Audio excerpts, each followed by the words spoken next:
Carmen,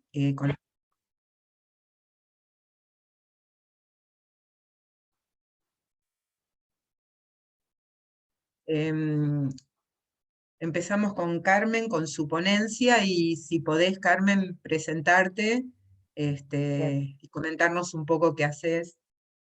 bien. Bueno, gracias, Mirta.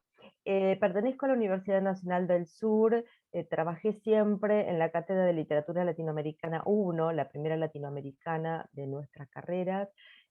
Posteriormente ingresé en la asignatura Literatura Española 1, es decir, medieval, y actualmente soy la profesora a cargo de las dos materias. Belén es mi auxiliar en literatura latinoamericana 1 y a veces tiene asignación de funciones a medieval.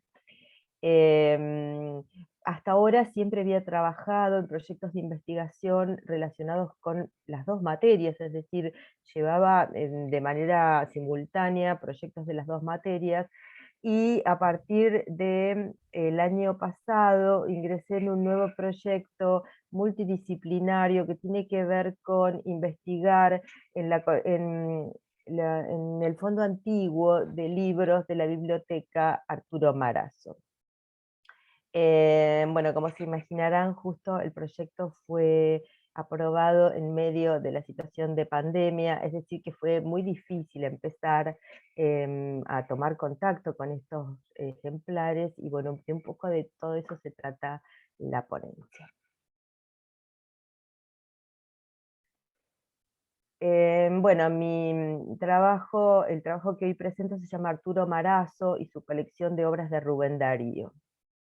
Arturo Marazo, nacido en 1890, muerto en 1970, el poeta y humanista riojano, maestro de la Escuela Normal de Profesores Mariano Acosta y de la Cátedra de Literatura Española de la Facultad de Humanidades de la Universidad Nacional de La Plata, Premio de Poesía en 1924, Premio Nacional de Crítica en 1937, fundador de la Academia Argentina de Letras y miembro correspondiente de la Real Academia Española, tenía una afición que raras veces consta en sus biografías: era bibliófilo.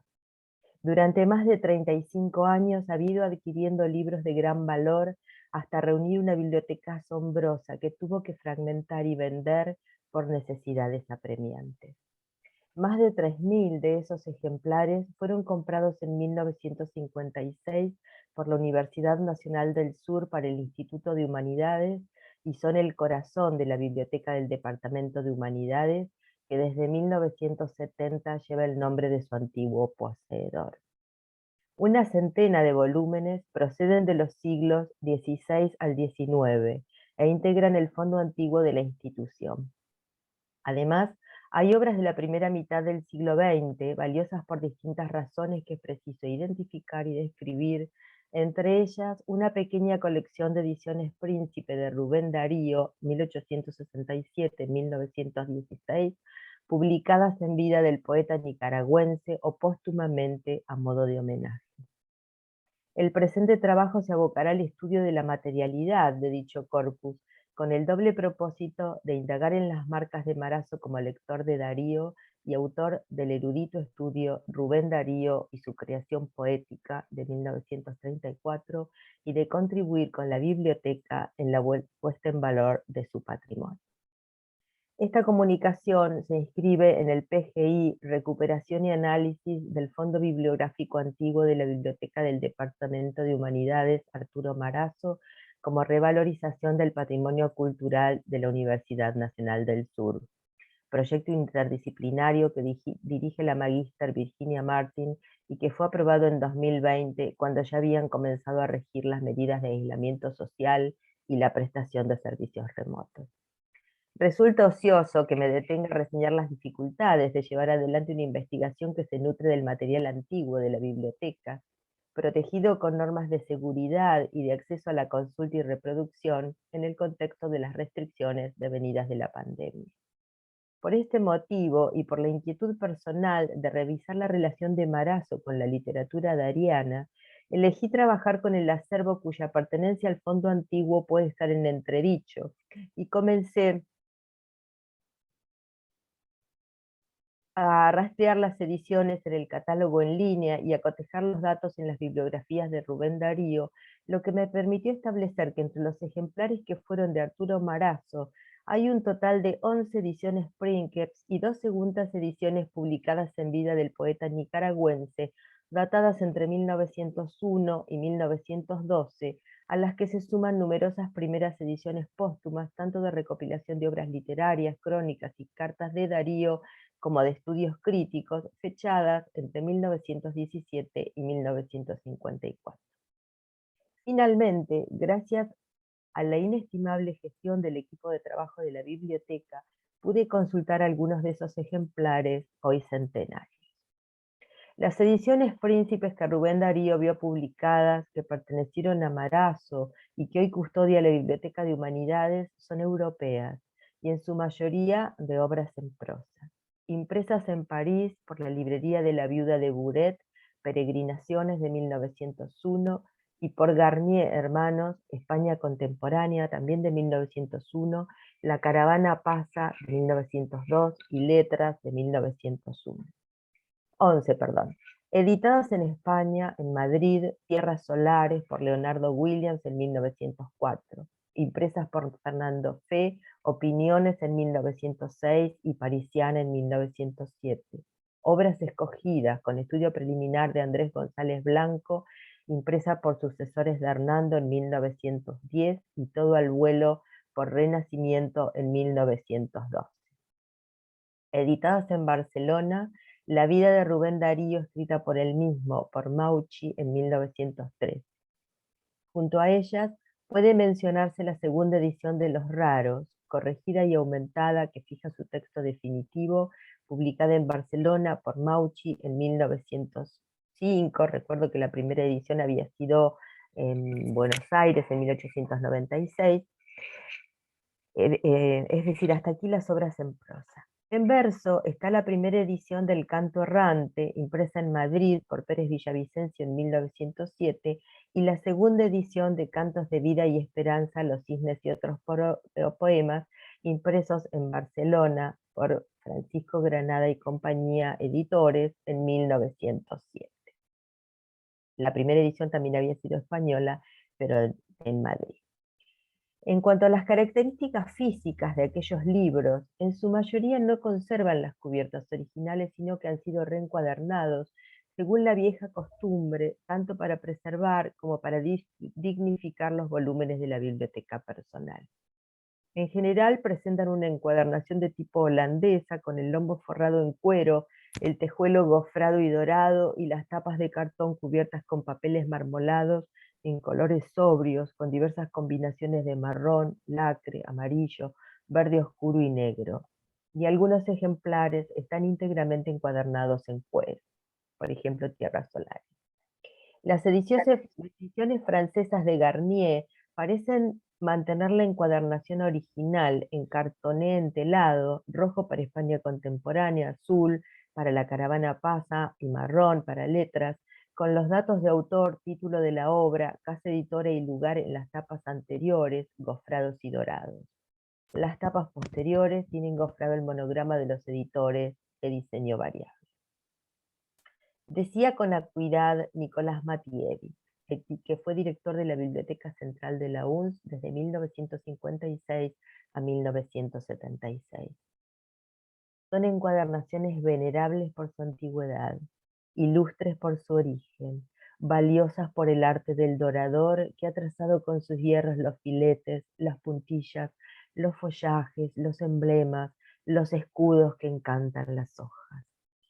El arte se une al arte. La perfección de la obra misma se encuentra felizmente con la sabia arquitectura del libro como objeto estético.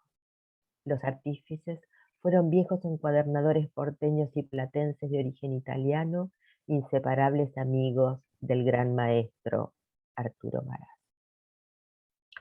El estado de conservación de los libros es bueno, aunque hay algunos con el lomo deteriorado, desgajado o con faltantes, o con las bisagras desgastadas o cortadas. Un aspecto insoslayable a examinar en los ejemplares que pertenecieron a Marazo es el de las marcas materiales que como lector fue dejando a través de las páginas. Notas, comentarios, traducciones, correcciones de erratas, casi siempre escritos a lápiz, constituyen las huellas del proceso que Félix Weinberg definía como el desvelo rubendariano, el intenso y comprensivo contacto intelectual con el gran poeta modernista que casi permiten reconstruir la peripecia de largos años de estudio y meditación dedicados a producir la exégesis de la creación poética de Rubén Darío. En dicha obra crítica, Marazo se centra en el análisis de buena parte de las composiciones de prosas profanas, cantos de vida y esperanza y el canto errante, de una selección de otras poesías y de cuentos de Azul, y en la bibliografía de Rubén Darío, asentada en la primera edición, precisamente de Rubén Darío y su producción poética, deja constancia de haber consultado todos esos libros y las obras poéticas completas con ordenación y prólogo de Alberto Giraldo, publicadas en Madrid por Aguilar en 1932. Sin embargo, en la sección de su biblioteca que pasó al dominio del Departamento de Humanidades de la UNS, solo se encuentra la segunda edición de Cantos de Vida y Esperanza, Los Cisnes y otros poemas, la primera edición del Canto Errante, ambas de 1907, y las obras poéticas completas al cuidado de Giraldo, ya citadas. Merece un comentario el libro compilado por Giraldo, cuya factura es la característica de la editorial Aguilar, encuadernación en cuero marrón, tapa anterior y lomo con ornamentos dorados, tapa posterior con el ornamento gofrado, cortes dorados, papel biblia, portada con los datos de la edición y el anagrama de una lámpara de aceite con el lema agustiniano Tolle Lege. El ejemplar tiene en el ángulo derecho de la portada la dedicatoria al amigo Marazo con aprecio, firmada por Giraldo. Un caso singular es el del volumen de Cantos de Vida y Esperanza, Los Cisnes y otros poemas, ya dije que era la segunda edición, que en la página 9, donde consta la dedicatoria oficial a José Enrique Rodó, ostenta la rúbrica de Marazo como marca de posesión y debajo una fecha, 1910, quizá correspondiente a la de adquisición. En dicho ejemplar, Marazo no solo realizó profusas inscripciones a propósito de los poemas, sino que en las hojas de guarda pegó recortes de prensa sin datos de fuente ni datación. En el primer folio recto constan 4 fotos de Rubén Darío con sus epígrafes, registro este que permite contextualizarlas. Una reproduce un retrato del poeta en 1898, el año en que el diario La Nación de Buenos Aires lo envió a España como corresponsal para cubrir la crisis española causada por la pérdida de las últimas colonias de ultramar. Las 3 restantes ilustran la visita del poeta a la capital argentina, cito, después de 10 años de ausencia, y posiblemente datan de la breve escala que realizó en 1906 a su regreso de la tercera conferencia panamericana realizada en Río de Janeiro. En el mismo folio vuelto se encuentra adherido a 2 columnas el artículo Rubén Darío, sus últimos días, con la noticia de la muerte del poeta, que incluye la cita literal de una carta de José María Castillo, director del Comercio de Nicaragua, fechada el 25 de diciembre de 1915, de cuyo texto se desprende que el destinatario es el diario La Nación y el objeto, informar sobre el delicado estado de salud de Darío. En cuanto a la fecha del recorte, ha de ser necesariamente posterior al deceso del poeta, el 6 de febrero de 1916. El segundo folio recto está ocupado por una foto de Rubén Darío, plano medio corto, frontal, extraída de un diario, y dada la semejanza del color del papel y la proximidad con el obituario de La Nación, cabría suponer que proviene de la misma publicación. El tercer folio de guarda recto contiene otro retrato del poeta, plano medio, 3/4 delantero, recortado de un impreso de mejor calidad, en torno al que Marazo parece haber diagramado una posible tapa para su libro, ya que en el margen superior anotó a lápiz en imprenta mayúscula Rubén Darío y a renglón seguido también en impresa mayúscula pero de menor tamaño y su creación poética, en tanto que en el margen inferior consignó su nombre y apellido. En el mismo folio vuelto hay unas medidas, 14,5 por 20,5. Hacia el final del ejemplar, en las páginas en blanco que median entre el último poema, que es Lo Fatal, y el índice, que Marazo numeró al lápiz, 170, 71, 72, se conservan restos de pegamento y vestigios de los recortes de prensa que en aquellas estuvieron adheridos y que hoy están arrancados en su casi totalidad. De los fragmentos que perduran, puede deducirse que se trataba del artículo que Darío dedicó a la exégesis de Cantos de Vida y Esperanza, publicado en La Nación en julio de 1913, que luego fue reunido con los que había escrito a propósito de Azul y Prosas Profanas, bajo el título general de Historia de mis libros, y reproducido por la revista Nosotros en Buenos Aires, número 82, febrero de 1916. En cuanto a las marcas de Marazo en el poemario rubendariano, me referiría a la breve composición de Otoño para ejemplificar su modo de leer, de anotar y de trazar las relaciones germinales destinadas al estudio de Rubén Darío y su creación poética. El poema tiene 2 estrofas de 4 versos. Marazo ha subrayado los 2 iniciales.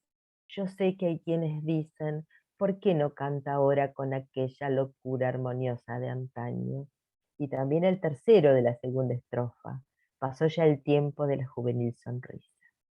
En el margen superior, Marazo escribió Hesíodo 141, en el margen derecho, Genius, Flos Santorum, Darwin, Memorias y Biblia, y en el margen inferior, Hugo, Contempt, página 203. El análisis de Marazo sobre Otoño en su estudio comienza con la cita ¿por qué no canta ahora?, que relaciona con los versos de Gregorio Gutiérrez González para destacar el poder de síntesis de Darío. Se detiene luego en el sentido de la palabra hora y coteja con el uso en otras composiciones del poeta nicaragüense, en Verlaine y en el libro tercero del Eclesiastés. A continuación transcribe el último verso de la primera estrofa, la labor del minuto y el prodigio del año, que considera una reflexión hesiódica, e introduce la referencia a la importancia que el tiempo tenía para Darwin, el gran naturalista. Cito, la labor del minuto lúcido dio el origen de las especies. Establece la concordancia de sentimientos expresados poéticamente por Ronsard y Darío frente al paso de los años, y la posibilidad de que la segunda estrofa de Otoño resuma un soneto de Sember. Por último, observa la oposición entre la brisa primaveral y el huracán del otoño del invierno, recupera el uso del americanismo huracán por la Lis, asimila el sentido indeterminado del vocablo en la poesía rubendariana al de las tempestades de otoño en las geórgicas de Virgilio y destaca el empleo de los vientos con valor mitológico. En esta somera presentación he intentado compartir la experiencia del trabajo de investigación sobre la materialidad de los libros a partir del uso de las herramientas de la descripción bibliográfica, y aunque aún es prematuro extraer conclusiones, resulta posible señalar avances y proyectar rumbos a seguir. Condicionada por una situación adversa para desarrollar el objetivo del PGI, centrado en la consulta de ejemplares del Fondo Antiguo de la Biblioteca del Departamento de Humanidades de la UNS, delimité un corpus factible de examinar, integrado por las obras de Rubén Darío publicadas en vida del poeta, que pertenecieron a Arturo Marazo. Pude constatar la existencia de ediciones Princeps y de segundas ediciones valiosas por diferentes motivos, realizar una primera descripción de sus aspectos materiales e identificar marcas de posesión y de lecturas del maestro riojano. Estos hallazgos habilitan la elaboración de un registro más detallado de los materiales y la posibilidad de revisar las anotaciones de Marazo en función de una crítica genética de su libro Rubén Darío y su producción poética. Además, suponen una contribución para con la biblioteca en el sentido de que les permite actualizar el catálogo, corregir posibles erratas, etc. Nada más y muchas gracias por la escucha. Gracias, Carmen. La verdad, súper interesante todo lo de crítica genética. A mí particularmente me encanta y voy a las mesas de crítica genética porque me parece súper interesante. No conocía el personaje, nos regalaste, la verdad. ¿Alguna pregunta, Belén, Agustín, alguien que quiera hacer algún comentario sobre el trabajo de Carmen?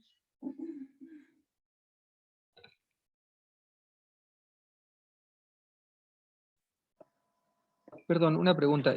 ¿Vamos a comentar ahora o comentamos al final? Así Yo propuse ahora para que, digamos, si hay algo específico, alguna pregunta muy específica para Carmen, ya que somos pocos y tenemos tiempo, si no seguimos, y me parece mucho más interesante por ahí encontrar algún eje en la búsqueda del eje que nos reúne, que nos convoca, así que pasamos a, digamos, por una cuestión de gentileza, al coordinar las mesas, se me ocurre que corresponde que lea Agustín y yo leer al final, ya que no he encontrado otra, digamos, una manera como más académica para hacerlo, porque no tenía los trabajos.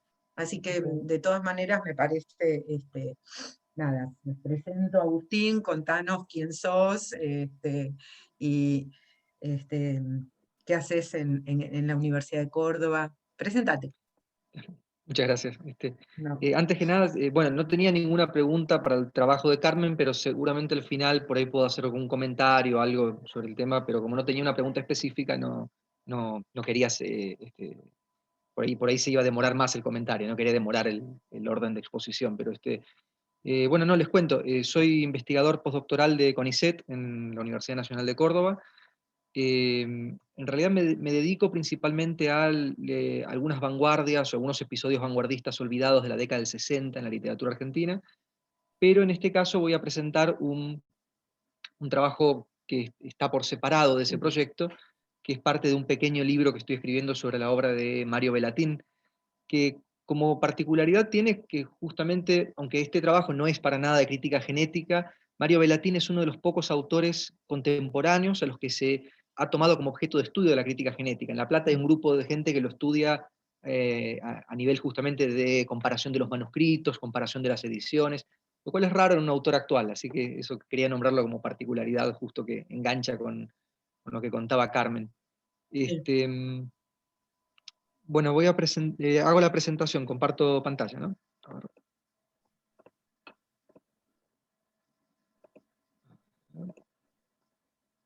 Ahí está. Bueno, este trabajo se llama La Escuela del Dolor Humano de Sichuan, las iluminaciones grotescas de Mario Bellatín. Ahí estaba en una foto icónica de Bellatín sin su brazo derecho y con sus clásicas prótesis artísticas. Con sus primeras novelas, Mario Bellatín desplegaba una desterritorialización espacial de lo latinoamericano. En Efecto Invernadero, Canon Perpetuo, Salón de Belleza o Damas Chinas, Latinoamérica aparecía como fuera de campo, desenfocada, connotada más que denotada. A partir de Poeta Ciego, el autor opera una rarificación de la escritura que pareciera ir formulando una exotización, viraje el cual, desde el jardín de la señora Murakami, hace explícito un cierto orientalismo que se asentará como marca o demarcación de Bellatín como escritor raro dentro del panorama literario latinoamericano. Shiki Nagaoka, Una nariz de ficción, Bola Negra y Biografía ilustrada de Mishima componen con la anterior una suerte de ciclo donde la imagen de un Japón distorsionado le permite al autor explorar tanto una serie de enmascaramientos autoficcionales del yo como todo un juego con el simulacro de lo apócrifo, lo artificial, lo falseado. Con la Escuela del Dolor Humano de Sichuan, Bellatín plantea una iteración dentro de esta línea oriental.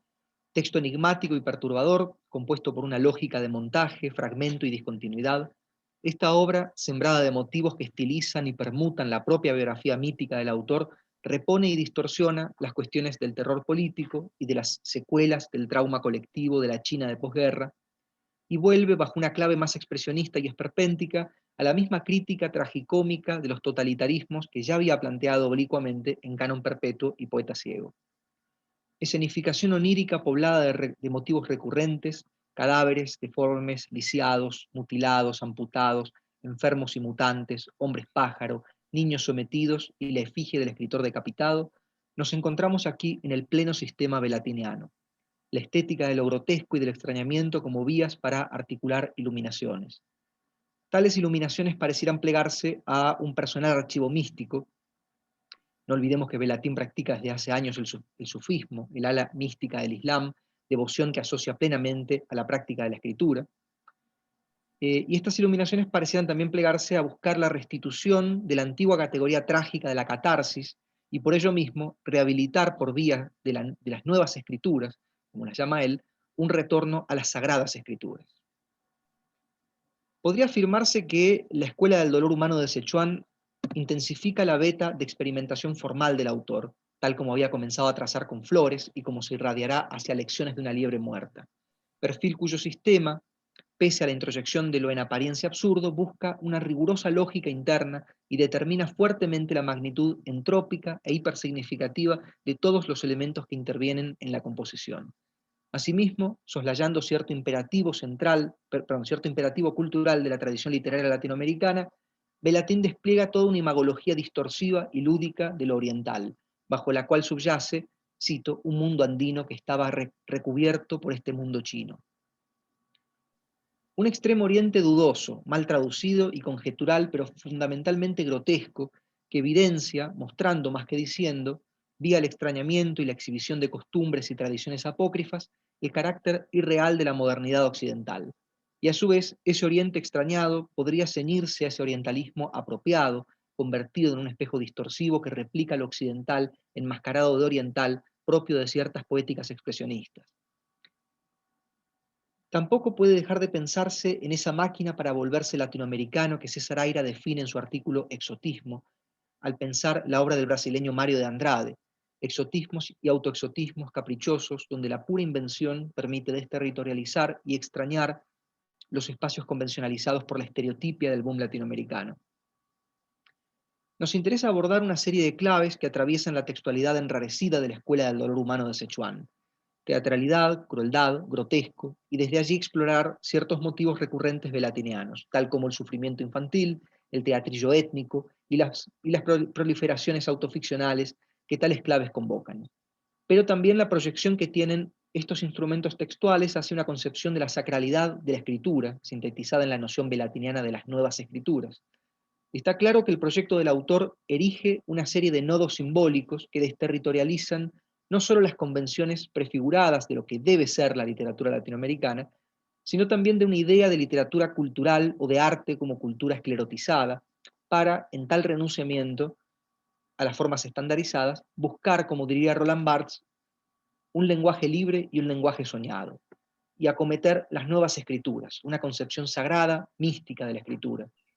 Podría quizás pensarse en términos de esa oposición que establecía Antonin Artaud entre una cultura petrificada que ha reprimido sus sombras y una cultura mágica completamente erigida sobre el vitalismo ilimitado de sus sombras primitivas.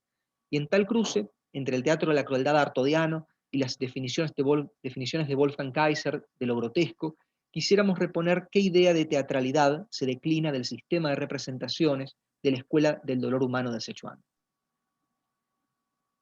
La discontinuidad temática y argumental que se establece entre los 56 fragmentos de la Escuela del Dolor Humano de Sichuan instiga a buscar la unidad en la progresión y recurrencia de motivos en los saltos del montaje.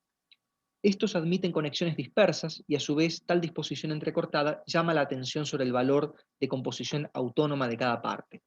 En todo caso, la nota final, donde el texto inscribe metaficcionalmente su propia instancia de interpretación, configura, aún dentro de los estándares con que la escritura velatiniana elude las lecturas unívocas, un signo inevitablemente centrípeto y permite asociar esta lógica de la dispersión y esta exigencia de un acto de lectura que opere una quizás imposible reunificación de lo disperso, a la categoría de la catarsis. La nota final recomienda, cito, los personajes o los medios que se hayan utilizado para la representación deben idear la forma de conocer si los espectadores han logrado hallar vínculos entre los distintos fragmentos. Esta información es importante para detectar la aparición de algún grado de catarsis. Este texto, tal cual se encuentra redactado, se puede repetir al público. Fin de cita. Casi como si el propio Velatin interrogara al lector espectador al finalizar la lectura-representación, acerca de sus probablemente infructuosas operaciones de interpretación para, al mismo tiempo, llamar la atención sobre el carácter voluntario y planificado del fragmentarismo de la obra. Si el lector se sintió defraudado frente a esa condición en apariencia desvinculada y discontinua de los segmentos, el narrador ofrece la salida de ese naufragio al implicar que la sola búsqueda de, cito, vínculos entre los distintos fragmentos ya permite la aparición de algún grado de catarsis. Fin de cita.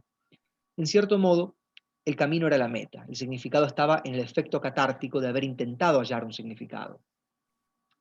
Estas trampas, el señuelo hermenéutico como procedimiento, habilita una intensificación del misterio del texto por obra de la distracción del lector, un juego donde la simbólica del texto se desplegará hacia el lado opuesto del que la propia obra señala. En una entrevista Velatin dice: yo no quiero que me crean, hago todo lo posible para que no me crean. Pareciera que con ello Velatin querría abrir una interrogación escéptica frente a lo que el texto dice para entrenar en el lector la percepción reconcentrada de lo que el texto hace, tal como si su escritura exigiera una de las cualidades de la plegaria sufí, la murakaba, ese trabajo interior de atención, y recordemos que más allá de toda metáfora, Velatin es un practicante del sufismo. Pasar de un texto a otro, atravesar el continuum de escritura practicando una profunda atención. En términos bartesianos, podría decirse una escritura que busca que el lector no atienda a lo obvio, sino a lo obtuso, no a las cualidades legibles del texto, sino a su plural escribible, a la diseminación interna de los sentidos, e incluso no solo al entramado connotativo que dispersa, sino a las relaciones de ideas arbitrarias, volubles, pueriles, que se encienden en el acto individual de la lectura, con lo cual la obra erige, más que una composición descifrable y binaria entre material de superficie y sentido profundo, un tejido mutante, cambiante, escribible en todo el alcance del término, una escritura coescrita por el lector. Dice Velatin en una entrevista: sé que es utópico, absurdo y falso, pero lo hago como si pudiera ser real que el escritor y el lector juntos vayan creando el libro. Fin de cita. Como si se tratara de una derivación de los principios artodianos de la teatralidad sagrada y mágica, el señuelo hermenéutico adquiere en esta novela un efecto de simulacro jeroglífico. Y de simulacro jeroglífico, una teatralidad hecha de signos que el espectador no comprenderá si no busca descifrarlos, pero que a su vez no poseen un sentido unívoco, y una teatralidad entrópica, nada está librado al azar, todo se vuelve significativo. El eje de ese teatrillo étnico de fuerte valor comunitario, descubierto por algunos antropólogos en ciertas regiones rurales de China, especialmente en la provincia de Sichuan, tal como cuenta la novela, es el tema del dolor, la conversión de los sentimientos más profundos del alma en rituales de representación. En pequeñas piezas teatrales ejecutadas con una peculiar forma de actuación, a modo de cierto tipo de performances, parece haber una inquietante reversibilidad entre teatro y escuela. Se habla de puestas teatrales y a la vez de la instalación de escuelas populares donde se enseña a los pobladores a reconocer el dolor en la vida cotidiana. No se entiende si el teatro es la escuela, es decir, si la escuela del dolor humano enseña las técnicas de actuación y representación para realizar las puestas en escena, o si la puesta teatral consiste en exponer la historia de estas escuelas. Sin embargo, lo que queda claro es que un fondo de terror político e histórico justifica la necesidad de estas escuelas del dolor. Referencias que reenvían a todo un repertorio de traumas históricos de la historia china vinculados a la violencia ejercida por el Estado, desde la sacrificada construcción de la Gran Muralla China hasta el autoritarismo comunista de la República Popular proclamada por Mao en 1949 y el terror personalista de la Revolución Cultural ultramaoísta iniciado en 1966, o la cruenta política del hijo único instaurada desde los años 80 hasta hace relativamente poco tiempo, pero que por la rarificación del marco textual en que los coloca Velatin, que sin solución de continuidad pasa a hablar de un equipo de vóley cuyos integrantes carecen de dedos en la mano derecha, de hombres obesos convertidos en pájaros de fuego, de hombres incestuosos que son convertidos en nutrias a modo de castigo, o de la costumbre macabra de desenterrar a los muertos de los antepasados para exhibirlos, pareciera poner en duda la seriedad representativa del texto. No se está hablando, en todo caso, de la China histórica, sino de ciertos efectos de sentido que pueden dispersarse a partir de la idea de un terror histórico compartido que deviene simbolizado una experiencia teatral comunitaria acerca del dolor humano. Precisamente esta amplificación del terror político puntual, la experiencia histórica de la provincia de Sichuan, hacia una idea del mal universal aparece asentada en una extraña reflexión que se hace en el libro acerca de Moby Dick de Herman Melville. Si en esta novela se habla del mal instalado en las profundidades marinas, la gran ballena blanca, como símbolo de las cito, tinieblas presentes en el alma humana, ¿puede encontrarse el mismo mal en las lagunas montañosas tan distantes del mar? Se sobreentiende que se refiere a la provincia interior de Sichuan, que se caracteriza por tal geografía. Es decir, ¿es posible superponer un mal literario, universal, simbólico, a un mal histórico, real, localizado en un punto preciso del mundo? ¿Es el mal, con M mayúscula, homologable a ese terror político contingente que se produce en algunas regiones del mundo? Pregunta esta que parece uno de los núcleos perversos de la teatralidad del dolor humano. Cómo una comunidad simboliza el trauma compartido, cómo convierte la tragedia del pasado común y el dolor humano engendrado por este en un símbolo que permita hablar del mal. En todo caso, Velatin pareciera establecer un vínculo entre la puesta en escena que una comunidad hace para simbolizar el trauma y la idea de que existen técnicas inverosímiles para sacar mayor provecho al dolor humano, como el ejemplo de campesinos que se fotografían en el momento de utilizar un arma rudimentaria contra una persona, y la narración mantiene en la ambigüedad si tal hecho, la coincidencia entre fotografía y violencia, es un acontecimiento real o una parte de la representación del teatrillo étnico, reversibilidad que en todo caso es precisamente el núcleo del vínculo velatiniano entre violencia y representación de la violencia, entre dolor real, que dura un instante, y la permanencia del dolor, su representación, entre realidad y símbolo. Desde allí aparece una ramificación hacia un sustrato de realidad autobiográfica distorsionada y enmascarada, donde la violencia del Estado se reticula hacia otras formas de violencia, en especial la violencia ejercida contra los niños. Si la Escuela del Dolor Humano de Sichuan se presenta como un conjunto, discontinuo y enrarecido, por cierto, de indicaciones para la puesta en escena de un teatrillo étnico, resulta extraño pensar la obra en términos de teatralidad, toda vez que este elemento aparece diluido y desgenerizado. ¿Puede leerse esta novelita de Velatin en términos de despliegue de una poética teatral? Algo de esa fascinación por el teatro oriental con que Artaud, en su búsqueda de dilucidar las causas del dolor humano y alcanzar la expresión total, exploró las posibilidades físicas y psíquicas de la teatralidad y denunció el exceso de apego al texto del teatro occidental. No en vano, Diana Palaversich afirma, cito, la singularidad de la narrativa de Velatin consiste en la construcción de un peculiar teatro de la crueldad. Fin de cita.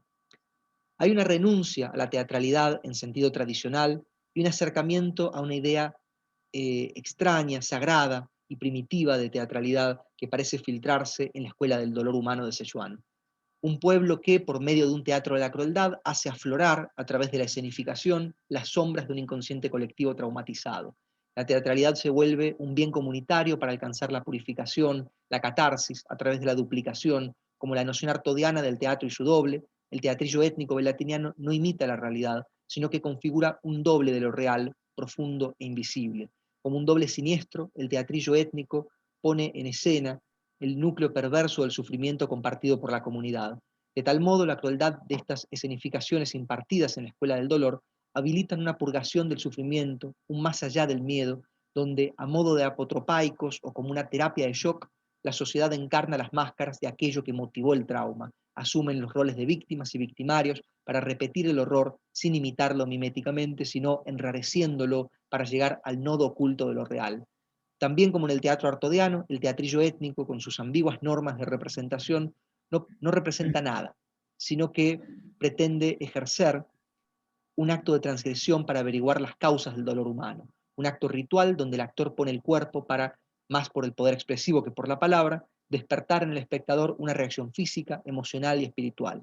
Esa catarsis que reclama Velatin y cuyo medio no es la clásica escenificación occidental apoyada en el texto, sino una técnica de escenificación extraña, discontinua y ambigua, en la cual la audiencia colocará sus propias ansiedades y aplicará una libre relación de ideas.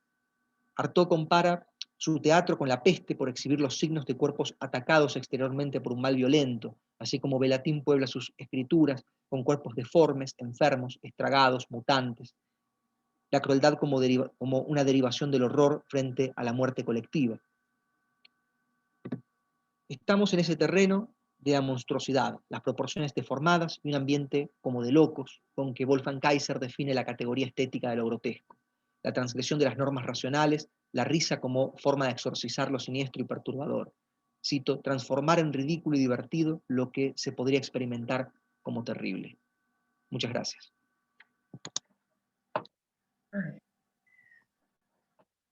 Me faltó.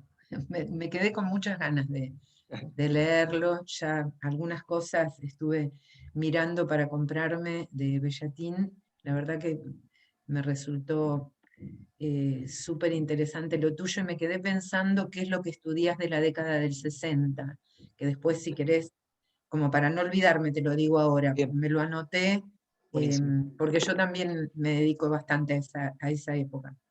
Y después, bueno, también me quedé pensando con las crueldades hacia la infancia, porque bueno, es un poco mi tema de trabajo. Ah, buenísimo. En realidad soy de letras y trabajo en la Facultad de Filosofía y Letras en Puan, en la UBA. Y ahí soy JTP de didáctica especial, doy el seminario desde 2006 de literatura infantil y juvenil, y me dedico, bueno, también doy semiología, y me dedico más que nada a estudiar cómo aparece la violencia hacia los chicos en los textos literarios, o lo contrario, cómo a veces aparece la idealización de la infancia, y voy historizando en distintos proyectos de investigación, de gente que se va sumando como una disciplina muy nueva, a pesar de que doy el seminario desde el 2006, en letras no estaba, digamos, pensada la literatura infantil en los programas, ahora en los nuevos programas parece que sí. Pero bueno, y hace muy poquito, a pesar de mi edad, terminé el doctorado por la pandemia, porque como cuidaba nietos, nietas, no tenía tiempo de hacer el doctorado, con todo lo que trabajo, y bueno, la pandemia me obligó a estar encerrada y a no poder cuidar a las chicas, me obligó a hacer el doctorado. Yo no lo pensaba hacer. Y bueno, el doctorado se llama la tesis Malvados Incansables en la literatura infantil y juvenil, un estudio de los devoradores de textos en la literatura, ¿no? Sobre todo en un género que es el libro álbum. Por lo que yo vi, otra cosa también de tu ponencia, era algunos textos de Mario Bellatín están ilustrados, ¿verdad? ¿O no? Sí, Bueno, sí, sí, sí. yo me dedico bastante a estudiar precisamente las relaciones entre los textos y las imágenes a través de Barthes. Bueno, les cuento un poco la ponencia. La ponencia se llama No era de terror, algunos debates sobre el cuento folclórico maravilloso. En la década del 60, el historiador Philippe Ariès sostuvo que en las obras del arte medieval no se encuentra representación alguna de la infancia, debido a que en la sociedad de esos tiempos no existía una distinción consciente entre esta etapa de la vida y la adultez. No obstante, mucho antes de que se tuviera en cuenta esta diferenciación social, los narradores orales, sin distinguir edades entre sus oyentes, contaban historias que reivindicaban a los campesinos y mostraban la crueldad de los ricos y poderosos para con los más desposeídos. Con la creación de la escuela, a partir del siglo XVII, los niños pasan a ocupar el centro de la escena social, y es entonces cuando se requieren cuentos para su educación moral. Esta circunstancia promueve el interés por la recuperación de los relatos vernáculos, que se inició durante el Romanticismo y continuó en los años de la formación de los Estados nacionales europeos. Basile, uno de los primeros intelectuales en quien recalaría gran parte de los recompiladores posteriores, recoge la tradición napolitana, 1674, en el Pentamerón, que se publicó después como el Pentamerón. En 1694 Charles Perrault recrea la tradición oral francesa, y sus historias serán fundantes de una literatura infantil universal cuya destinación no fue en principio la infancia. De igual modo, si bien la primera edición de los cuentos de los hermanos Grimm de 1812 persiguió el objetivo de documentar las raíces alemanas, en la segunda, del 19, se quitarán las expresiones impropias para la niñez. La historia de la recuperación de los relatos provenientes de la tradición oral por parte de España y Argentina comparte algunos momentos de interés. Citamos como ejemplos al estudioso español Aurelio Espinosa, quien recoge más de 500 relatos entre 1920 y 1936. Paralelamente, la ley Laínez de 1921 dispuso que las maestras argentinas registraran las manifestaciones folclóricas en sus respectivas escuelas. Este compromiso se continúa en 1936, cuando, ante el avance de la inmigración, el Ministerio de Educación le encomienda a la investigadora oriunda de San Luis, Berta Vidal de Batini, la recopilación de los relatos tradicionales en el territorio nacional y el estudio del habla regional. Tanto Espinosa como Vidal de Batini dejan sentada la pertenencia a la cultura universal del material narrativo recogido, adhiriendo desde ya a las teorías sobre el tronco común que une las historias. Estas tienen un parentesco indudable con los cuentos de Perrault y de los hermanos Grimm. La tesis de que la literatura infantil y juvenil se alimentó del material de los escritores y folcloristas del mundo cuenta con unánime aceptación. Al empezar a formar parte de una literatura escrita, adoptaron en general la nomenclatura cuentos de hadas, basándose en la presencia hegemónica de estos personajes en una literatura europea de incidencia mundial. Especialmente las ediciones francesas y alemanas fueron el faro de las sucesivas adaptaciones cinematográficas, gracias a las cuales, a pesar de la manipulación tendenciosa de que fueron objeto, siguen teniendo vigencia entre lectores y espectadores. De manera notable, Disney modificó no solo los cuentos, sino la forma de leerlos desde el ideario de la familia norteamericana. Con las sucesivas adaptaciones y versiones de los cuentos se desarrollaron paralelamente corrientes críticas que develaban la preocupación adulta por su efecto en los destinatarios infantiles. A principios del siglo XX, la polémica se produce en espacios marcados por la preocupación por la educación pública, como es el caso de la revista El Monitor de la Educación Común, órgano del Consejo Nacional de Educación Argentino. Entre algunos de los testimonios sobre el sujeto escolar alrededor del cual gira esta revista, tomamos el de Paula Lombroso, que escribe en 1910.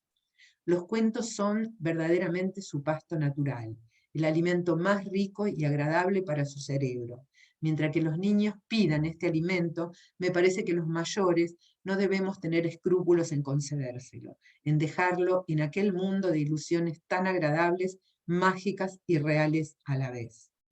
Abonando esta idea, unos años más tarde, Sarah Bryant, en el mismo órgano oficial, postula: en lo que concierne a los niños, ha dicho un famoso autor que abandonar el elemento mitológico esférico del cuento de hadas sería para la cultura occidental una pérdida análoga a la que representaría para los anglosajones el abandono de la Biblia o de Shakespeare.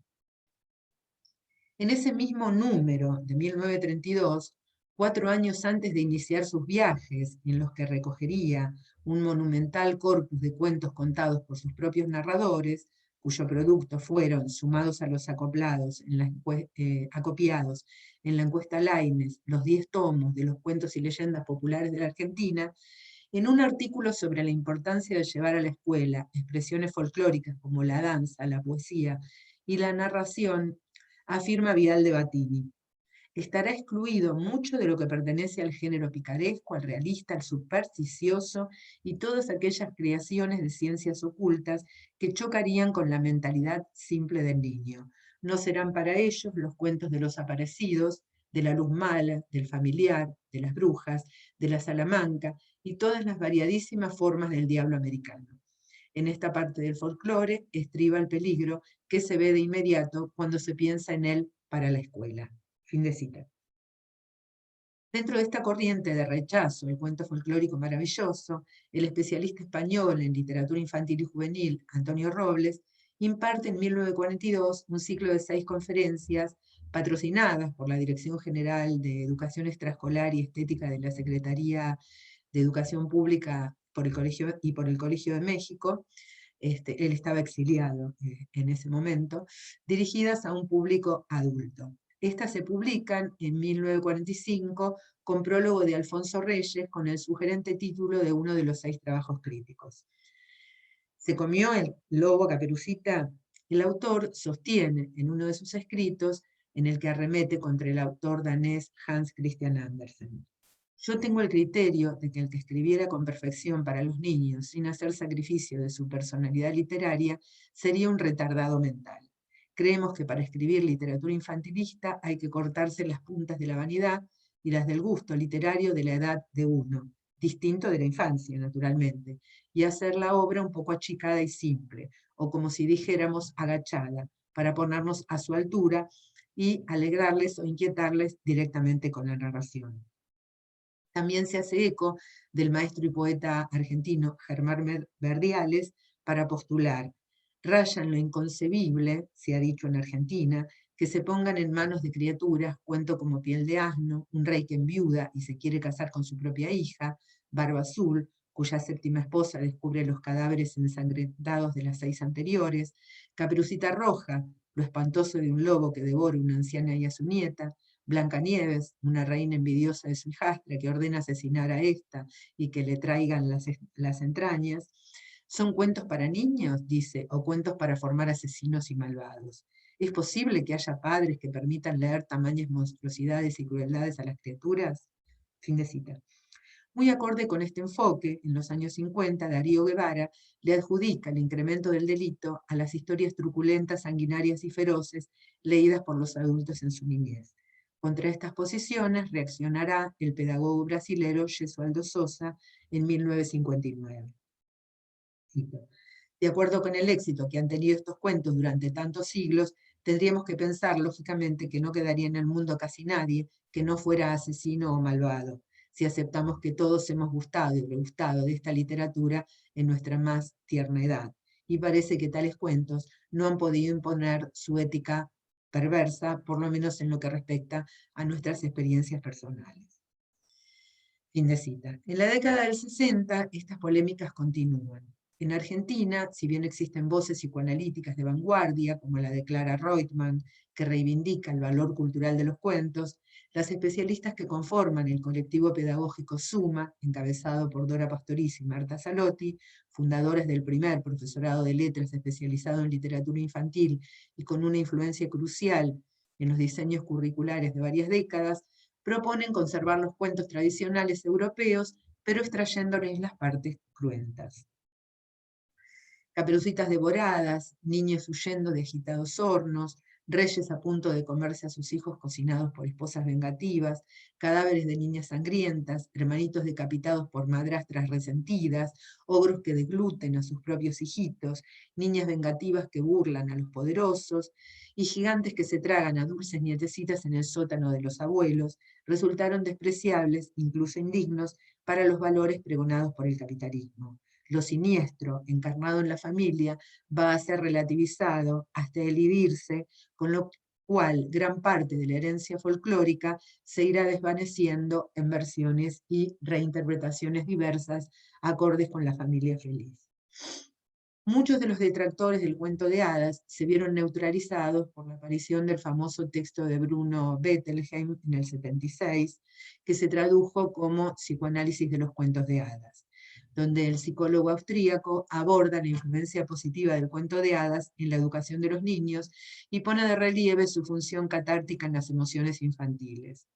Bettelheim, en el contexto setentista de fuerte adhesión al freudismo, argumenta que el protagonista del cuento popular, opuesto al mítico semidios, se parece al niño en su fragilidad, en su inseguridad y en sus sentimientos ambivalentes hacia los seres queridos.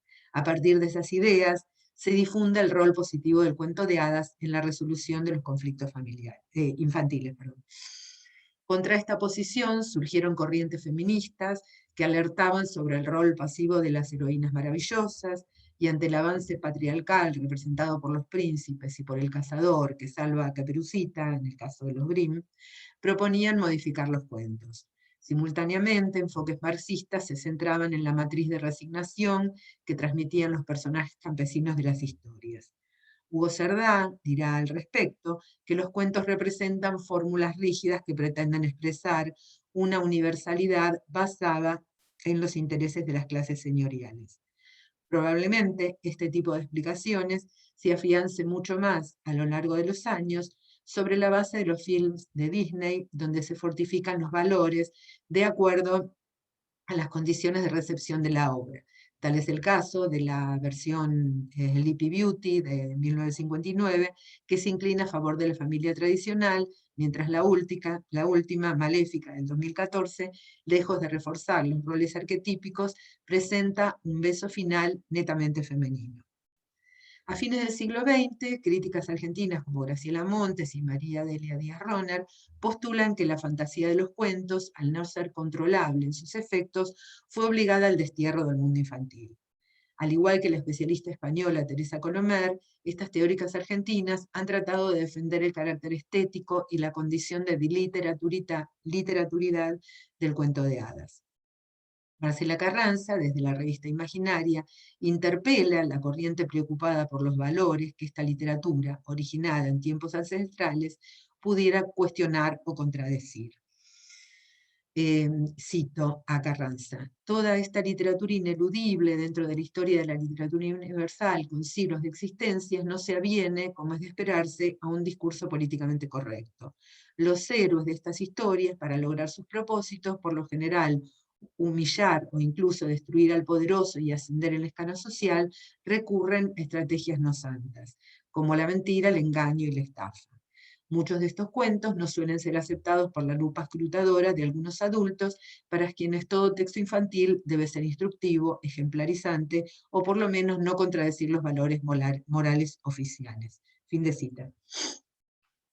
En un trabajo empírico reciente, la lectura de Barba Azul y Piel de Asno en versiones de Perrault, ilustradas por Gustave Doré, dio como resultado que un grupo de varones de entre 16 y 17 años, en una escena de crítica e interpretación posterior a la lectura, preguntara dónde podrían conseguir este tipo de cuentos de un terror tan real, agregando toda clase de alabanzas acerca de los textos leídos.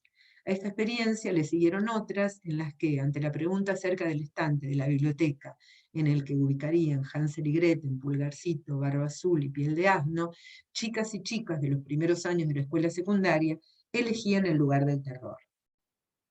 Para alguien que conoció estos cuentos como maravillosos, la respuesta no es ociosa, sino que da cuenta de cambios en la percepción genérica.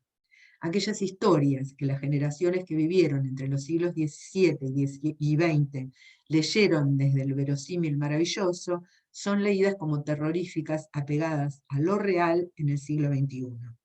Para unos chicos que en la figura del padre de la niña, apodada como Piel de Asno, configuran a un abusador infantil y se refieren a Barba Azul como un asesino serial, no hay dudas de que estas historias van en el estante de los de miedo. Cuando los lectores realizan una interpretación divergente y cuando estas miradas, acaso transgresoras, extrañas o desbordadas, se reiteran una y otra vez, es preciso preguntarse sobre su razón de ser. Así, por ejemplo, ante la lectura del texto satírico de Jonathan Swift, que propone servir en bandejas a los hijos de los irlandeses pobres para que sean comidos por la alta sociedad inglesa, un grupo de estudiantes de quinto año de secundaria y un curso del profesorado de psicopedagogía interpretó que en 1729 quizás fuera posible que la gente se comiera a los niños pobres. Esta inferencia no es vana ni absurda para un grupo de personas cuya mirada hacia los adultos se ha tornado escéptica. Después de todo, la gente joven puede ser testigo en las calles o en Internet de las formas de maltrato actuales hacia los niños inmigrantes, los refugiados, los pobres, o incluso hacia ellos mismos. Cuando los jóvenes asimilan el terror de los cuentos de hadas, están diciendo algo semejante a lo que postulaba el historiador Robert Darnton sobre la escasa magia que caracteriza a los cuentos folclóricos englobados en los llamados cuentos de encantamiento. Ese resto que prevalece en las sucesivas adaptaciones permite inferir la necesidad de contar determinadas prioridades por parte del hombre común del pasado lejano.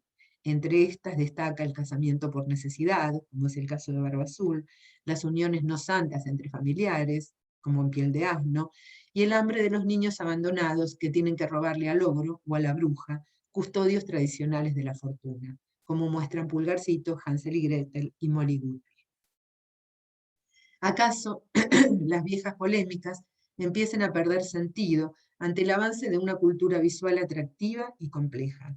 Por ejemplo, el libro álbum, típico de la literatura infantil y juvenil, se nos presenta como un objeto que apuesta a la retórica de la imagen y a la profundización de los clásicos a través de signos plásticos que cuestionan el lugar de los malvados o sencillamente se presentan como parodias, en disputa o en conjunción con los hipotextos, en las que se destacan la ironía, el juego del libro dentro del libro, la metalepsis y una serie de juegos lingüísticos en los que por momentos parece importar muy poco la trama. El dominio de la forma y de la técnica se impone en un mundo con acceso a cortar y pegar la belleza de los clásicos infinitamente en una pantalla desbordante de trazos y colores que proyectan mensajes acordes al momento. Y evidencian así la capacidad del cuento folclórico para adaptarse a todos los formatos, todos los géneros y hasta todas las tipografías que se achican o se agrandan según la medida del destinatario. Incluso hasta desaparecen en pro de un receptor propenso a una lectura de imágenes. Evaporación de las traducciones, pura y bella estética al servicio del niño y del adulto.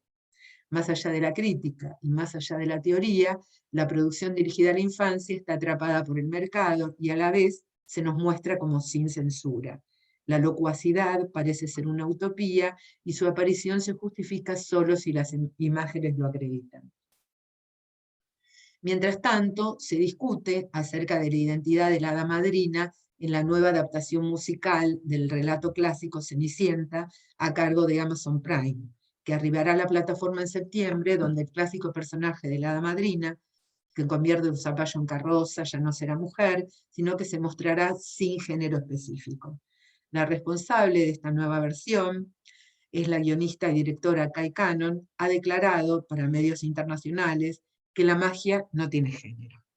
Al respecto, vale recordar el planteo de María Inés Palieiro sobre la versatilidad de las matrices del cuento folclórico para adaptarse a las nuevas prerrogativas, a los nuevos discursos sobre el mundo. De allí que sean más conocidos los personajes que los cuentos mismos, como así también se sigan reiterando ciertos motivos tradicionales que han podido subsistir por su fortaleza. El hada madrina es indeleble y seguramente lo será también la pérdida del zapatito de cristal. La pregunta es si se elidirá el corte sangriento de talones ordenado por la madrastra para que a sus hijas les quepa el zapatito, y la venganza brutal hacia las malvadas. Dos escenas incluidas en la obra de los hermanos Grimm. Veamos una de ellas. Al dirigirse los novios a la iglesia, la mayor se colocó a su derecha y la pequeña a la izquierda. Pero entonces las palomas le sacaron a cada una un ojo. Luego, cuando salieron de la iglesia, la mayor estaba a su izquierda y la pequeña a su derecha. Y entonces las palomas le sacaron a cada una el otro ojo. Y así fueron castigadas.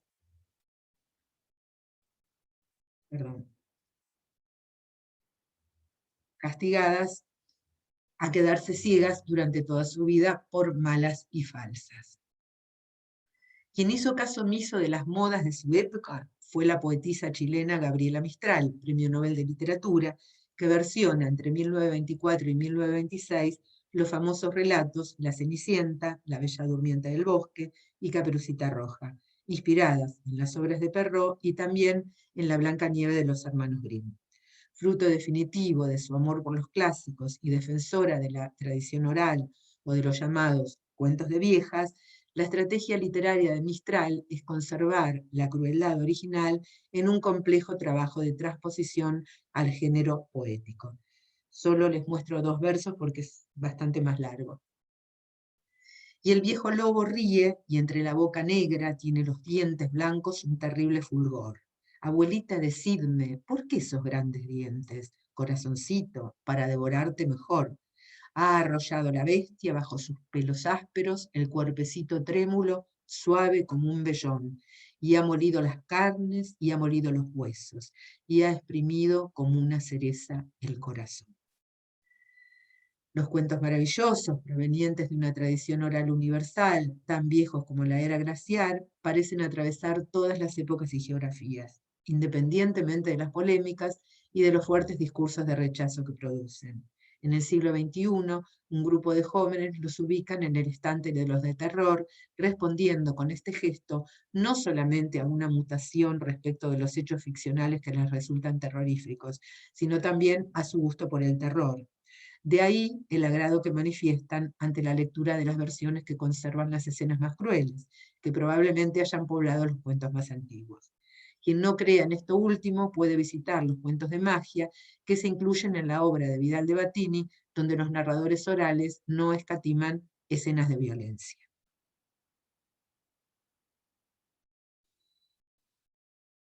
Bueno, aquí estaba, todo el tiempo pensé en Mario Bellatín y en esa violencia también, ¿no? Como ahí, qué interesante recuperarlo también desde ahí, desde esa recuperación de la maldad, de la crueldad, de eso, ¿no? Entre esto que yo llamo también, me parece, por lo menos en lo que se destina a los chicos, como una neurosis de la felicidad, ¿no? Hay como una cosa medio neurótica que defiende la felicidad a toda costa, de vivir todo, ¿no? Bueno, eso es lo que me parecía un poco, ¿no? Como cuán exigentes son los actos de lectura de todo esto que venimos, desde lo que propone Carmen, Agustín y bueno, de esto último, ¿no? Son textos que como que exigen un acto de lectura muy, como vos decías antes, como un rompecabezas y del lector obvio al lector obtuso, ¿no? De Barthes. Eso es un poco lo que los ejes que se me ocurría pensar, ¿no? Y después pensaba en la belleza de las ediciones que comentaba Carmen, y también pensaba cómo esa belleza de las ediciones vuelve, no sé si ven, no sé, las vidrieras de las librerías, como que empieza a adquirir sentido esa belleza de los libros de tapa dura, dorado, precioso, ¿no? Ante el avance de una cultura visual donde el texto empieza a importar menos, digamos. No sé, Belén, vos eh, nuestra única testigo de esto. ¿Qué opinás?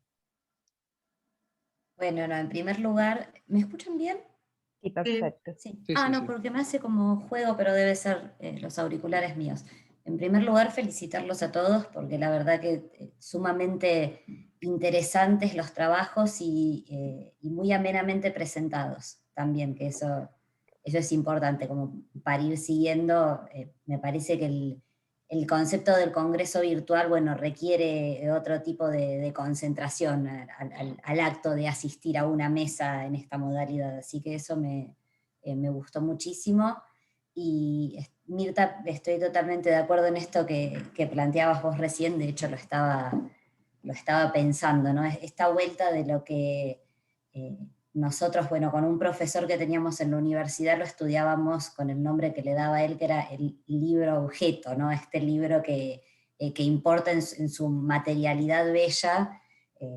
Bueno, nada, me siento un poco representada, porque la verdad que yo soy muy de conseguir distintas ediciones del mismo libro, con un detalle, bueno, ahora por ejemplo, los libros pop-up, que también se están produciendo mucho, y me interpela mucho esto que vos planteas, porque bueno, yo además de ser la asistente de Carmen, la auxiliar de Carmen en la universidad, también trabajo con alumnos de escuela secundaria, y más de una vez utilizo cuentos clásicos para explicar distintos conceptos, o a veces cuando necesito desarrollar algo y me quiero asegurar de tener alguna referencia que todos conozcan, y es muy interesante ver cómo ellos reflexionan sobre la violencia constitutiva de todos estos relatos con los que se han criado, que ahora se da de una manera como menos mediada en el tiempo, ¿no? Yo pienso mi propia experiencia, y supongo que será en parte la de ustedes también, y yo tiempo más tarde, bastante tiempo más tarde, me di cuenta de cuán violentos inherentemente eran todos esos relatos que habíamos escuchado de chicos y que estaban totalmente naturalizados para nosotros, y ahora me parece que es mucho menor esa distancia, ¿no? En los jóvenes de ahora que mucho más rápido se dan cuenta de la carga ideológica que tienen esas lecturas que les han enseñado que no tienen que mentir, que no tienen que desobedecer a sus papás, bueno, en fin, toda esa carga también didáctica de los textos. Así que la verdad que te iba escuchando y iba reflexionando también en lo que es mi propia experiencia como docente de otro nivel, así que me pareció súper interesante. Y bueno, por supuesto los trabajos de Agustín y Carmen también. El más lejano me resultó el de Agustín porque bueno, tampoco he leído mucho al autor, pero me sirve, como decís vos, como decías Mirta hace un rato, para irme con algo más que leer, algo más anotado Y a mí me parece que para ampliar. hay que, digamos, los que estimamos todavía la crueldad, digamos que se hable, me parece que hay que leerlo, Mario.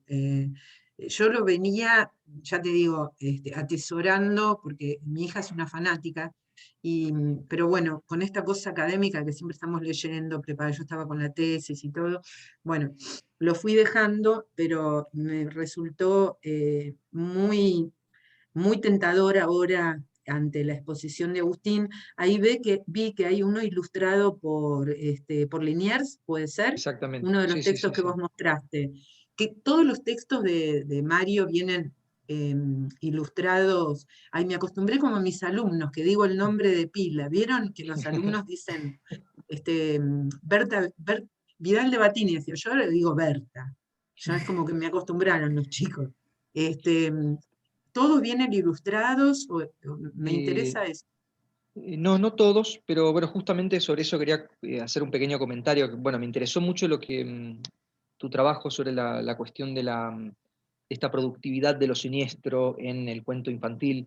A mí me interesa mucho, siempre me llamó mucho la atención ese libro de Bruno Bettelheim. Yo cuando era más chico recuerdo haber leído ese libro y haberlo contrastado con Lo siniestro de Freud, que es interesante porque si bien ambos tratan en cierto modo un psicoanálisis del cuento infantil, al fin y al cabo Freud habla de un cuento de Hoffmann, que se lo puede ver como un cuento Sí. infantil, y en el caso de Bettelheim hace todo ese rastreo, esa genealogía de las versiones y las interpretaciones de las diferentes versiones de Caperucita Roja, de Perrault a los hermanos Grimm. Y lo interesante es cómo, si bien Bettelheim es freudiano, el propio Freud en el texto de Lo siniestro parece asociar la neurosis del personaje del cuento que analiza de Hoffmann, de Coppelius o El hombre de arena, el personaje que termina que tiene una neurosis que termina después en un periodo alucinatorio, qué sé yo, lo asocia al trauma de un cuento infantil contado por su aya cuando era pequeño, como si el cuento infantil siniestro pudiera ser nocivo para la infancia, mientras que Bettelheim, aunque es freudiano, va para el otro lado, básicamente Sí. entronca en la catarsis, en la idea de lo que eso puede producir. Bueno, a Belatín eso le interesa mucho porque él dice siempre que a él le interesa tratar al lector adulto como un niño, porque él dice, somos niños y leemos como niños, incluso cuando somos adultos. Entonces a él le interesa justamente construir textos que funcionan como, que esta frase curiosamente es de Aira, pero Aira comparte con Belatín esto, que es cuentos de hadas para adultos. Es decir, que Entonces, tienen ese elemento, que es justamente utilizar la crueldad, volver a lo que es el maltrato y el elemento perturbador del daño a los niños, para producir justamente obras que cierren con una idea de catarsis. Hay otra autora que también suelo vincularla mucho a Belatín, que es la poeta uruguaya Marosa de Giorgio, que tiene este juego con la perversión del cuento sí, de sí. hadas, la construcción de moralejas indescifrables, tiene esa cosa que uno siente que es, cuando lee Marosa de Giorgio, uno siente que es el niño que leía cuentos de hadas, solamente que adaptado a la complejidad mental adulta, entonces genera un efecto análogo. Pienso también en Angela Carter, que tiene esa extensión del sentido de los cuentos de hadas hacia una lectura feminista más contemporánea. Sí, Este, sí, ese texto es, bueno, a mí me pasa un poco, no sé si a ustedes les pasa, pero esas lecturas que parten de cosas como del feminismo o del marxismo, a mí me dan como rechazo. No porque no sea, soy re feminista, pero no me gusta leer los libros desde ahí. O sea, me gusta como pensar, dejar un poco en libertad la obra y no encerrarla dentro, porque si no tendríamos que hacer volar un montón de cosas, o sea, no sé, tendríamos que dejar de leer a los griegos. No entiendo cuál es esa visión de pensar que los textos son tan... O sea, me parece que hay una mediación que nosotros, como los de letras, entendemos que la literatura no es directa, que es un mensaje artístico, que es materialidad, y que no es cierto lo que pasa ahí adentro. Porque eso de decir que los príncipes, que el machismo de los cuentos, a mí me parece que no está viendo la mediación, no está viendo la condición de literaturidad. Eso es lo que me pasa, ¿no? Totalmente. Sí, a veces siento que incluso en esas tendencias a condenar lo que ideológicamente haya envejecido en la literatura, es no situar la obra en sus cronotopos, en sus contextos, en sus Exacto. marcos de producción, ¿no? Sí, no, totalmente, en eso estoy 100% de acuerdo. Además es como que esas lecturas ya hiperalegóricas o ideologizadas terminan quitando el misterio, ¿no? Es como que terminan quitando ese sentido originario que tienen. El caso de Velatín es interesante el tema de la ilustración que mencionaste, porque algunos libros de Velatín vienen ilustrados, usualmente con ilustraciones más distorsivas, más expresionistas.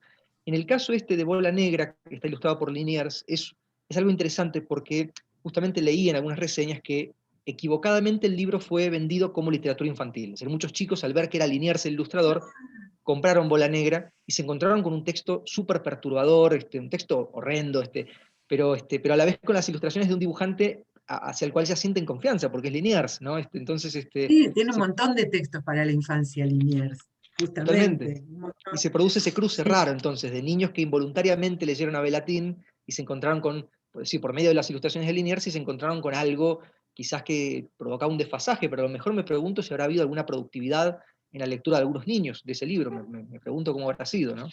habría que ver. Mira, yo creo que más o menos en lo que... No leo los cuentos desde el lugar psicológico, no me interesa, sino que me interesa más el lugar histórico, pero me parece que a los chicos les hace falta... Viste que todo el tiempo los pibes piden terror, o sea, les gusta, consumen terror. Yo no creo en ese efecto del que habla Freud, ¿no? Que le pudo haber ocasionado el trauma, ¿no? No creo en eso, verdaderamente, ¿no? No sé ustedes, chicas, qué opinan, Carmen. Bueno, quiero participar para felicitarlos por sus exposiciones. Verdaderamente los dos temas tienen enfoques eh, muy inspiradores, por así decirlo. Y bueno, obviamente me gusta mucho esta producción que has hecho, Mirta, acerca de la literatura infantil. Creo que todos seguimos leyendo y comprando literatura infantil. No puedo encontrar, quería mostrarles un libro de La Fosforerita, que está precisamente en esa De versión del Anderson. libro álbum, seguramente lo has visto, porque, bueno, el libro de La Fosforerita es terriblemente cruel desde el punto de vista de la infancia, porque es esta niña que en un clima frío, una noche de Navidad, sale a vender los fósforos y no vende ninguno, y termina Se muere de muriendo en frío. la calle. Es decir, que además es precisamente una metáfora de un mal de todos los tiempos, lo podemos hoy mismo encontrar en cualquier rincón de cualquier ciudad.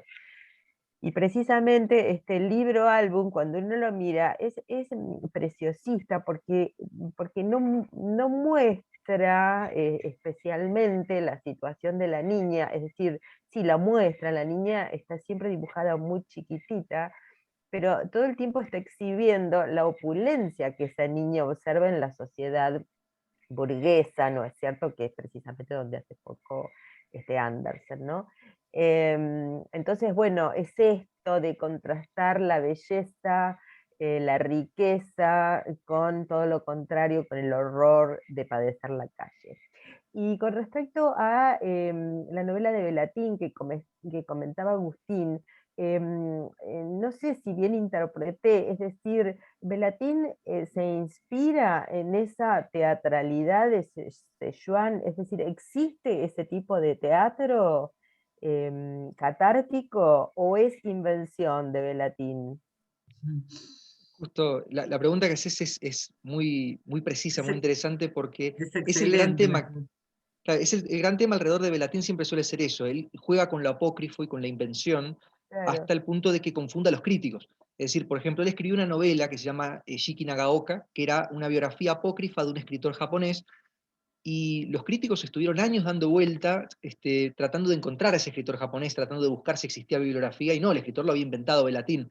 Y en el caso del teatrillo étnico estas representaciones de la región de Sichuan, rurales, son pura invención, pero tienen muchos elementos de teatro vanguardista preexistente, es decir, hay mucho del teatro de la crueldad, hay mucho del teatro del absurdo. Entonces él lo que hizo fue utilizar esa raigambre vanguardista e inventó un teatro popular que no existe, pero que genera un efecto de verosimilitud porque tiene hasta un eco social. Uno dice, bueno, es posible que existiera esto, ¿no? Tiene ese elemento de invención apócrifa. Pero bueno, no, en este caso es una invención. Lo curioso es que luego hubo grupos teatrales en México que se dedicaron a adaptar el texto a la representación teatral, entonces ahora existe como teatro, ahora ya pasó a existir realmente, pasa de lo apócrifo a lo real. Sí, se invierten los roles. Gracias por la respuesta, porque precisamente yo lo que estaba tratando era de conectar estos orígenes de algún modo del cuento maravilloso o de estas representaciones de la crueldad, porque si vamos hacia atrás, los primeros textos, inclusive los primeros textos que nosotros consideramos de adultos, la épica, etcétera, cuanto más atrás nos remontamos, más cruel, si estoy pensando en Siete Infantes de Lara, cortarle la cabeza a 7 hermanos, uno atrás del otro, una venganza familiar. Es decir, que siempre existió esta cosa del horror, pero bueno, obviamente se nota mucho más en estos cuentos infantiles, pero también aparecía ese horror, ¿no es cierto?, en este teatro apócrifo. Sí, presté especial atención a esa representación que vos decís que se realizó en la UNAM, porque además la fecha es el 26 de enero del 20, es decir, sí, cuando empezaron las Justito. restricciones por la pandemia, es decir, un milagro de la presencialidad de haber podido hacerlo. Y sí, me imagino que debe haber sido algo muy potente poner en escena, ¿no es cierto?, esto que era pura ficción. Así que bueno, en ese sentido me parece que a pesar de que parecía que no tenían nada que ver, estos dos trabajos de ustedes están recreando un poco eso. Y si transitamos hacia la literatura argentina o hacia la literatura latinoamericana en general, yo creo que el tema de la infancia ha sido tratado, al menos en los textos fundacionales, también de una manera muy cruel. En la mayoría de nuestros textos fundacionales los niños mueren. Es como que no hay futuro para esos niños. Entonces pensemos en Martín Fierro, en los textos de la generación del 80. Siempre está esa condena porque los niños o son productos de relaciones irregulares o siempre hay algo en contra de los niños, matemos a los niños, ¿no? Parecen decirnos esos textos. Así que bueno, hay seguramente un trasfondo que nos viene de muy lejos y que de algún modo nos lleva a producir esa imaginación acerca del horror. Y para conectar de algún modo Sí. con Rubén Darío, Rubén Darío, y esto ya no es ficción, es realidad, que obviamente él supo hacer catarsis a través de la literatura, pero la vida de Rubén Darío estuvo asignada por la desgracia, tuvo 3 matrimonios y varios hijos, de los cuales solo sobrevivieron 2. Y muchos de ellos murieron a los pocos días de nacer, a los pocos, siendo muy pequeños, y precisamente en Cantos de Vida y Esperanza, este ejemplar que yo les digo que perteneció a Marazo, que está sumamente anotado, hay un poema que se llama A Focás el campesino, y Focás el ¿Cómo? campesino, a Focás, es como si fuera griego, PH, Focás se escribe, A Focás el campesino. Focás el campesino era uno de los hijos que tuvo con su última mujer, Francisca Sánchez, una mujer española analfabeta, la hija del jardinero de un palacio de la que él se enamoró perdidamente, la que verdaderamente supo escucharlo y comprenderlo en la edad más madura de Darío, que no voy a decirle la vejez porque es un niño muy joven, y aparentemente no sé mucho de la vida privada, ¿no es cierto?, de esta familia, pero aparentemente Focas debe haber tenido alguna enfermedad, algún problema, y entonces Darío en ese poema de Focas el campesino se siente culpable de haber traído un hijo al mundo, entonces este hijo que llega a un mundo que es cruel, que va a tener que sufrir tanto, prácticamente se duele de la situación de este hijo. Y bueno, y como sabemos, murió siendo muy pequeño.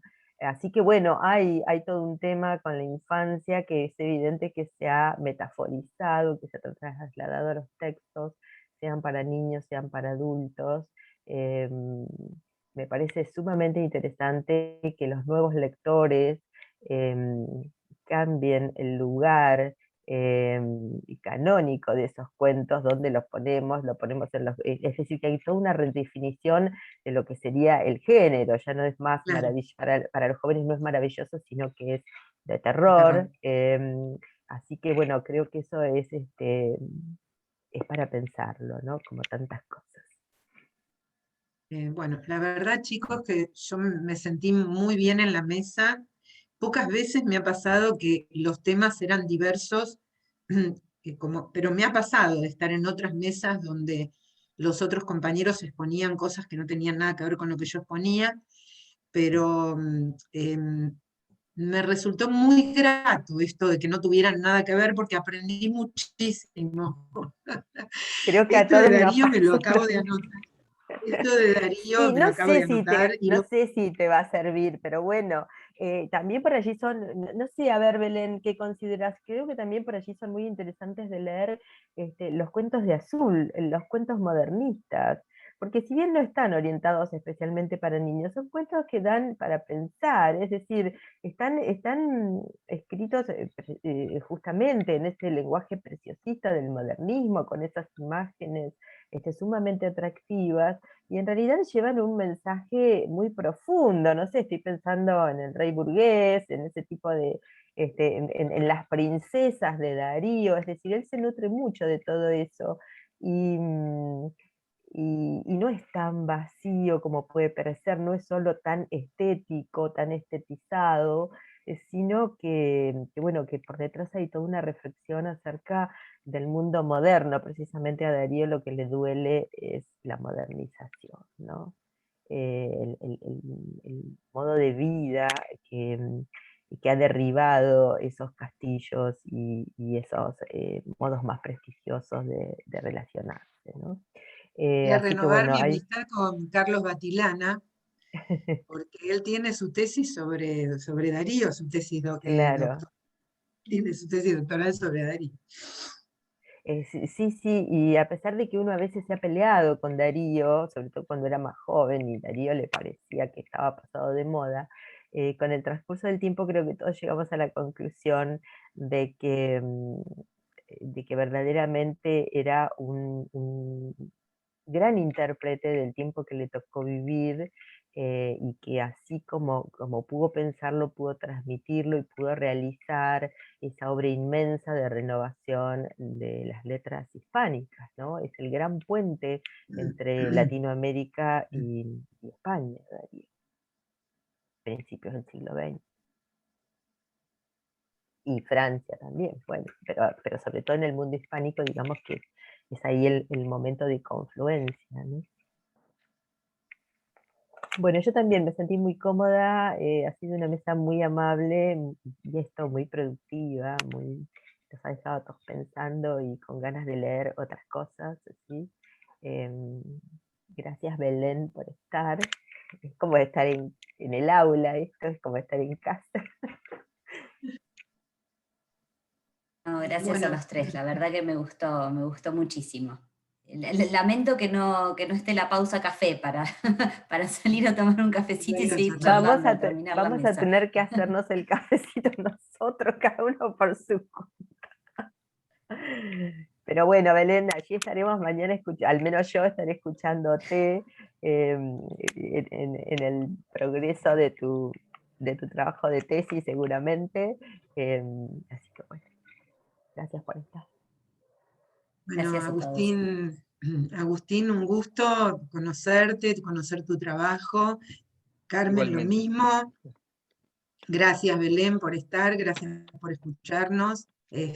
Bueno, me parece que ya, si alguien quiere decir algo más, o si no, cerramos, damos por concluida la mesa. Y creo que estamos más o menos en horario. Bueno, sí, yo también agradecerles a todos y bueno, desearles mucha suerte, cuídense mucho y transiten lo mejor posible estos tiempos que nos ha tocado vivir. Bueno, hasta pronto. Hasta la Chao, hasta la próxima. próxima. Chau.